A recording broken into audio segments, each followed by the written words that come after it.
Dari danau sampai Muarong, kau bagaikan naga dari selatan. Bentukmu indah, arusmu tenang.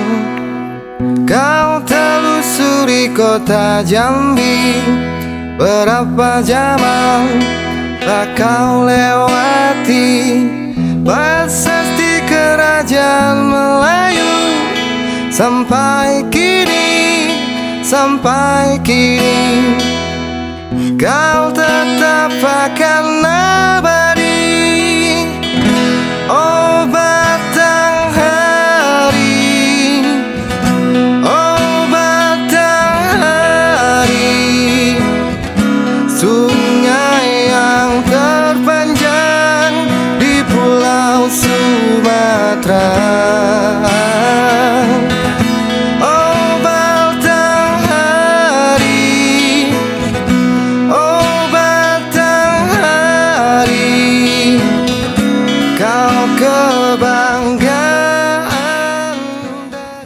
Assalamualaikum warahmatullahi wabarakatuh. Perkenalkan, nama saya Ahmad Mulyadi, guru IPS dari SMP Negeri 8 Bengkulu, yang mana pada saat ini saya sedang mengikuti kegiatan pendidikan profesi guru dalam jabatan tahun 2022 di Universitas Negeri Malang. Berikut salam dari Ananda di SMP Negeri 8 Bengkulu untuk rekan-rekan dan juga para pembimbing yang ada di Universitas Negeri Malang. Halo. Kesempatan ini saya akan bercerita mengenai praktik bait yang telah saya lakukan. Yang mana pada saat sebelum ini saya sudah melaksanakan aksi untuk memperbaiki pembelajaran yang selama ini masih kurang efektif dilakukan.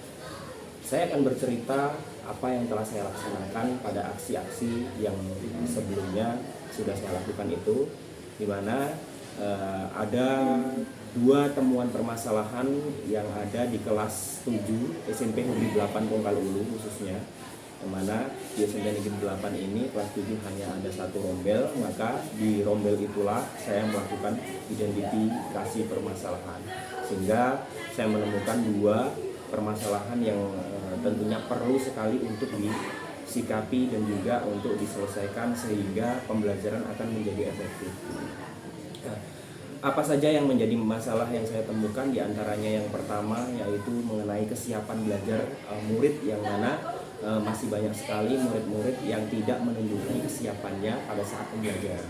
Kemudian yang kedua, model pembelajaran yang digunakan oleh guru seringkali tidak sesuai dengan perencanaan, sehingga perlu sekali untuk memodifikasi dengan inovasi-inovasi terbaru, sehingga apa yang direncanakan oleh guru itu akan berjalan dengan baik tanpa suatu kendala apapun.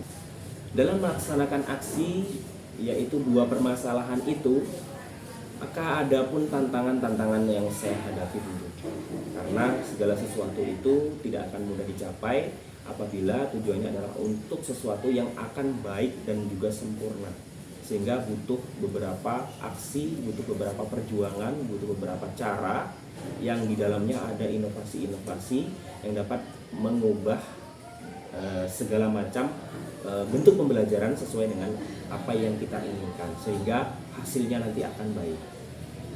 Tantangan yang saya hadapi yang pertama adalah banyaknya murid-murid yang ketika mengikuti kegiatan pembelajaran selalu dalam keadaan tidak siap, mengantuk, kemudian tidak membawa buku pelajaran dengan berdalih berbagai macam alasan. Itu adalah alasan-alasan yang sangat mengganggu dalam proses pembelajaran.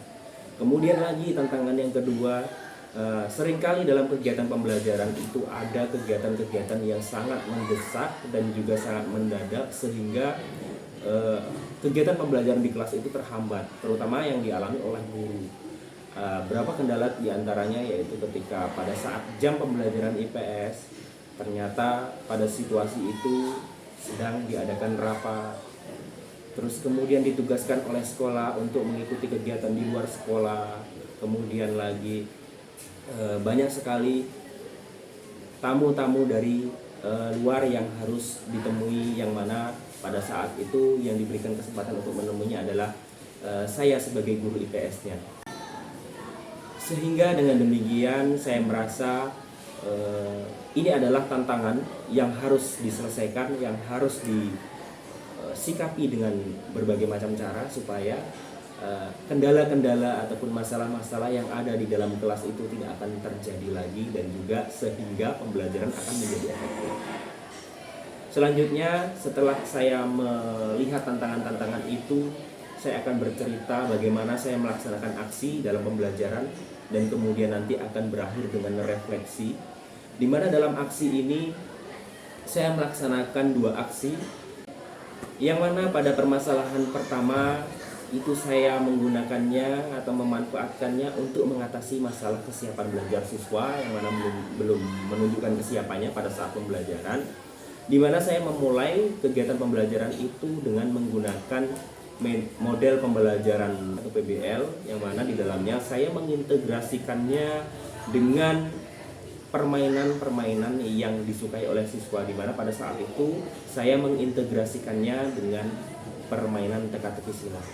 Dan pada saat pembelajaran juga saya menggunakan media pembelajaran berupa video, dan kemudian ada infocus yang menayangkan berbagai macam bentuk masalah-masalah dalam pembelajaran yang sedang dihadapi, karena pada saat itu adalah masalahnya adalah kelangkaan, sehingga banyak sekali contoh-contoh dalam kehidupan sehari-hari yang menjadi gambaran pada saat itu sebagai contoh permasalahan. Sehingga dengan memberikan masalah itu, saya berharap pada murid untuk bisa menyelesaikannya, dan kemudian termotivasi dengan adanya video, mereka menjadi merasa senang, dan kemudian lagi saya mengintegrasikannya dengan permainan di sela-sela pembelajaran sehingga murid tidak akan jenuh.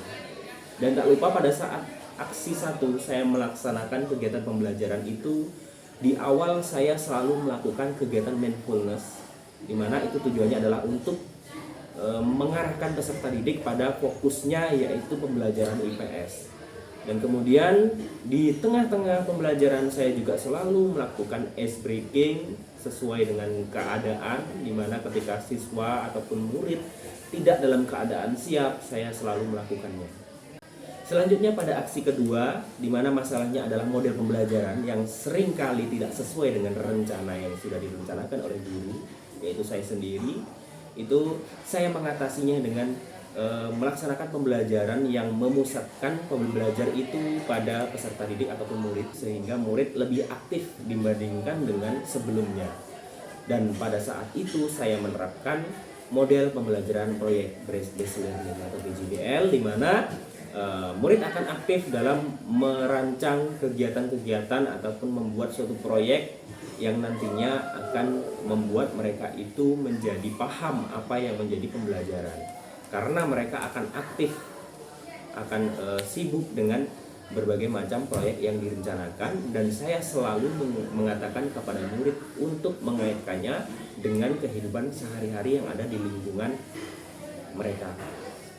Kemudian selanjutnya dalam proses pembelajaran aksi yang kedua ini, dalam pembelajaran, di tengah-tengah pembelajaran selalu saya selingi dengan ice breaking, dan kemudian saya tidak lupa juga ketika di awal saya melakukan kegiatan-kegiatan yang mengarahkan peserta didik itu atau murid itu pada rasa nasionalisme dengan menyanyikan lagu Indonesia Raya, sehingga mereka itu paham bahwasannya mereka harus bersikap atau berjiwa nasionalis.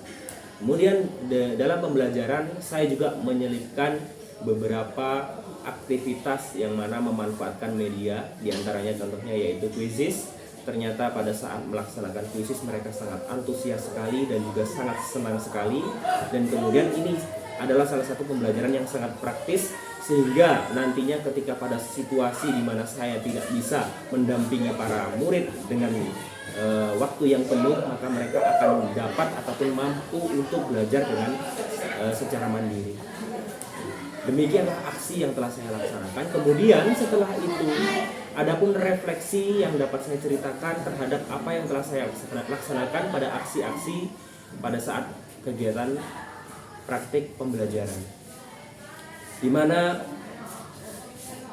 pada aksi yang pertama itu sangat memberikan dampak yang sangat efektif dan juga sangat baik terhadap perkembangan para murid, di mana para murid itu mengalami perubahan yang sangat drastis. Yang sebelumnya tidak siap, mereka menjadi siap dan menjadi antusias dalam mengikuti pembelajaran. Itu adalah salah satu pengalaman yang sangat baik sekali, dan juga mudah-mudahan ini dapat dimanfaatkan tidak hanya untuk saya, tapi dapat dimanfaatkan untuk semua guru yang ada di seluruh penjuru Nusantara ini. Kemudian selanjutnya pada aksi yang kedua juga menunjukkan dampak yang sangat baik sekali dan juga memberikan efek yang efektif terhadap pembelajaran, yang mana kita sebagai seorang guru tugasnya tidak hanya sekedar mengajar, karena banyak sekali tugas-tugas yang harus diselesaikan. Maka pada saat waktu-waktu situasional kita harus menyiapkan pembelajaran yang memang berpusat pada murid, sehingga murid dapat menunjukkan kreativitasnya sendiri dalam belajar. Kita sebagai seorang guru hanya sebagai fasilitator saja. Demikian itu yang dapat saya ceritakan mengenai praktik baik yang telah saya laksanakan di SMP Negeri 8 Tungkal Ulu, khususnya pada kelas 7 di jam pembelajaran IPS. Mudah-mudahan dapat bermanfaat untuk kita semua sebagai seorang guru, sehingga akan menciptakan iklim pendidikan yang baik, budaya positif di sekolah. Oleh sebab itu, mari kita bersama-sama berinovasi, mari kita bersama-sama berkreasi untuk meningkatkan pendidikan di Indonesia. Demikian dari saya ucapkan terima kasih kepada dosen pembimbing yaitu Bapak Agit ya, dan kemudian Bapak Guru Pamong yaitu Bapak Sinyamin, yang mana selama ini telah membimbing dan mengarahkan saya untuk menyelesaikan kegiatan-kegiatan yang sangat berpengaruh terhadap hasil pembelajaran yang saya lakukan di kelas. Untuk itu saya akhiri. Wabillahi taufiq wal hidayah. Wassalamualaikum warahmatullahi wabarakatuh.